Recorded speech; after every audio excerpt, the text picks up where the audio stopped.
دا درونه په اردو کې دا د پروپاګاندا هو کې کله پوج راغله کله میموري کارت ماته موږ دا کله اردو کې مختصر ته وای د ریکارډ تاسو ګروپ ته اردو کې یو کلیپ کوم درلېګم ها ها ها واس ټیک دا از بنګوري تر اوسه نو تنه څنګه کار شروع کو باغي یو کلیپ درلېګم ها هو کده کې نو دې کې ریکارډ کیږي خو ما سره موبایل کې زه ټیک د ریکارډ وې اردو کې اور مولانا ساجد خان صاحب ایسے ہوا کہ 9 بجے کا ٹائم تھا اور شرائط میں لکھا گیا تھا کہ جس نے بھی شرائط کی مخالفت کی تو 2 لاکھ کا جرمانہ ادا کرے گا. ہم 9 بجے پہنچے تھے، آدھا گھنٹہ 30 منٹ پہلے ہم پہنچ گئے تھے. ان کے صرف ایک بندہ حاضر تھا. تو میں نے ان سے کہا تمہاری مناظرین کہاں ہے؟ تو انہوں نے کہا ابھی آ رہی ہے. میں نے کہا شرائط کے مطابق تو تمہیں 2 لاکھ روپے ادا کرنا چاہیے. ابھی 9 بجے اور تمہاری مناظرین کا کوئی پتہ نہیں چل رہا. تو پھر انہوں نے اللہ کر کے مناظرین پہنچ گئے ان کے. تو سب سے پہلے وہ علم غیب کے موضوع پر بات شروع ہو گئی، کیونکہ وہ حضرت تانوی رحمہ اللہ علیہ کا جو عبارت کا موضوع تھا وہ بھی اس کے تعلق بھی علم غیب کے موضوع سے تھا. تو ہم نے کہا اس پر پہلے ہو جائے تو وہ اس کے لیے آسانی بن جائے گی. تو ہم نے مناظرہ شروع کیا. پہلے ہم نے 15-20 کتابوں کے حوالے سے علم غیب کی تعریف کی کہ جب اس میں اسباب وہی کشف اور جو بھی ذریعہ آ جائے پھر علم غیب نہیں رہتا ہے. اور اس میں پھر پہلے سے وضاحت بھی کی کہ ہمارے آپ سے جو بات ہو رہا ہے وہ علم غیب شرعی اور اصطلاحی میں ہو رہا ہے، علم غیب لغوی میں نہیں ہو رہا. پھر ہم نے وہ ان کے حوالہ جات بھی رکھے کہ بعض چن کے عقیدہ کیا ہے تو یہ قطعیات پیش ہوگی، قطعی ثبوت، قطعی دلالت بزرگوں کی عبارات و تائید میں پیش ہوگی لیکن دلیل پیش کرنے کے بعد. تو ہم نے وہ پھر ہم نے ان کو دعویٰ دیا کہ ہمارا عقیدہ ہے، اس بارے میں ہمارا دعویٰ ہے، چونکہ اس موضوع پر ہم مدعی بن گئے لہٰذا ہم دعویٰ پیش کرتے آپ کے سامنے رکھتے. ہم نے دعویٰ رکھ دیا تو انہوں نے کہا ہم تنقیحات کرتے ہیں. میں نے کہا کروں. تو انہوں نے 3-4 تنقیحات کی تو میں نے جوابات دی. تو پھر اس کے بعد وہ میں نے کہا تم اپنا عقیدہ دو، جوابی دعویٰ دو. آخر تک 4 گھنٹے میں انہوں نے عقیدہ نہیں دیا.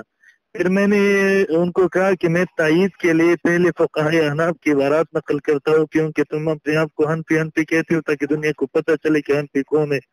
ہم نے 10-12-15 تک فقہاء عالمگیری، قاضی خان، بزازیہ وغیرہ ان سب فقہاء سے پیش کیا کہ جو علم غیب غیر اللہ کے لیے ثابت کرتے ہیں وہ کافر اسلام سے خارج ہے. انہوں نے اس پر اعتراض کیا تو ہم نے اس کے جواب دیا. آخر تک انہوں نے پھر کوئی اعتراض نہیں کیا اس موضوع پر. تو ہم آگے پھر ہم نے دلائل شروع کیا. ہم نے الحمدللہ قرآن مجید سے 26 دلائل پیش کی اور اس کے ساتھ تفاسیر بھی پیش کی مفسرین سے.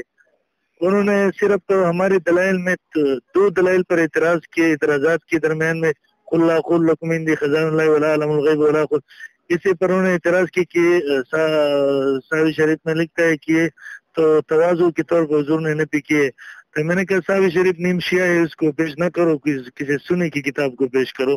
اور اگر لا عالم الغیب کی توازن حضور نے نبی کی ہے تو آگے ہے لا قین خزائن ولا عالم الغیب ولا اقول لكم انی ملک. تو میں نے کہا پھر کہو حضور علیہ السلام ملک ہے، انسان نہیں ہے، فرشتہ ہے، تاکہ کہو یہ بھی توازن نفی ہے. تو اس آیات کی آدھی آیات کا مطلب لینا آپ کو، یہ چھوڑنا آپ کو مجھے تو صحیح نہیں لگ رہی. پھر بہرحال ہم نے 26 تک دلائل پیش کی. میں نے ان سے بار بار مطالعہ کہ تم اپنا عقیدہ پیش کرو، تمہارا کیا عقیدہ ہے اس میں. انہوں نے کہا نہیں، پہلے آپ تنقیحات کا جوابات دو گے تو میں کروں گا. تو میں نے کہا جوابات تو میں نے دے دیا، یہ فیصلہ آپ نہیں کر سکتے، بعد میں لوگ دیکھیں گے انشاءاللہ وہ فیصلہ کرے گا کہ آپ کے تنقیحات کے جوابات ہوئے ہیں یا نہیں. دوسرے نمبر پر آپ فرمائشی جوابات چاہتے ہیں تو یقین میں نے نہیں کیے، اور اگر آپ جواب چاہتے ہیں تو میں نے جواب کیا ہے. پھر 3 مرتبہ انہوں نے اکابر کو گالیاں دی. مولانا رشید احمد گنگوئی رہے مولانا قاسم نانوتری رحمۃ کے نام لے کر ان کو گالیاں دی. ہم نے خاموش کرایا. ہم نے پہلے کہا کہ ہمارے اکابر کا نام وہ بے ادبی سے نہ لو, ہم تمہاری وہ نہیں لیں گے, کیونکہ اس سے پھر مجلس خراب ہوئی. 3 مرتبہ انہوں نے مجلس کو برخاست کرنے ختم کرنے کی کوشش کی, لیکن ہم نے بہرحال اپنے ساتھیوں کو دوبارہ خاموش کرایا. میں نے کہا ہمارا کوشش یہی تھا کہ کم از کم حضرت تانویر مولا کی عبارت پر وہ 1 گھنٹہ کے لیے بات تو بچ جائے, بات تو کر ہو جائے. لیکن انہوں نے پھر بعد میں کہا چلو ہم دلائل شروع کرتے. میں نے کہا پہلا عقیدہ رکھو, پھر جو دلائل شروع کرو. دلائل کس چیز پر دیتے ہو؟ وما هو الغیب بزنین دلیل پیش کیا تو اس کی موتور جواب ان کو ملا تو واپس چلے گئے. کہتے نہیں ہم دلائل پیش نہیں کرتے, اب پھر تنقیات کرو. پھر لا تعلم نحن نعلم صورت ہوا کہ آیات ہم نے پیش کی, اس میں شور شروع کیا, عبارات پیش کی کہ حضور کو علم ملا تھا. میں نے کہا قطعی ثبوت قطعی دلیل آیات میں نے پیش کیا, آپ بھی دلیل اللہ اس کے مقابلے میں.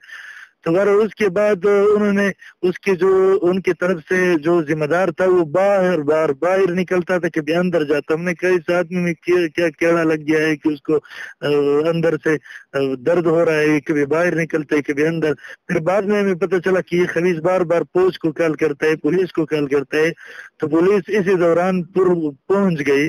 تو انہوں نے سخت شدید انداز میں جب وہ پہنچ گئے تو بریلوی کے رنگ دوبارہ تازہ ہو گئے. انہوں نے کہا یہ تم کیا کرتے ہو؟ انہوں نے کہا بس مناظرہ کو ختم کرو. بریلویوں نے منت شروع کی. تو اسی دوران انہوں نے مناظرہ ختم کیا اور بریلویوں نے آخر تک نہ عقیدہ پیش کیا, نہ عقیدہ پر ایک دلیل پیش کیا. ہمارے اہل سنت والجماعت علماء دیوبند کے دلائل پر 3-4 اعتراضات کی تو ہم نے موتول جوابات دی. الحمدللہ آخر تک ان سے پھر کوئی جواب نہیں بن سکتا. ماشاءاللہ میں اپنی طرف سے اور اپنے ساتھیوں صاحب کو بہت بہت مبارکباد دیتا ہوں. ماشاءاللہ. اچھا یہ بتائیں کہ یہ بریلی مناظر کون سا تھا؟ یہ بریلوی مناظر اصل میں تو ان کا استاد آیا تھا نظام الدین سرکانی, یہ ان کے مناظر تھا خیبر پختونخوا میں. لیکن ایک مرتبہ ہمارے سامنے 4 سال پہلے ہمارے سامنے آیا تھا تو اس کے ہاتھ پاؤں سب ہل رہی تھی.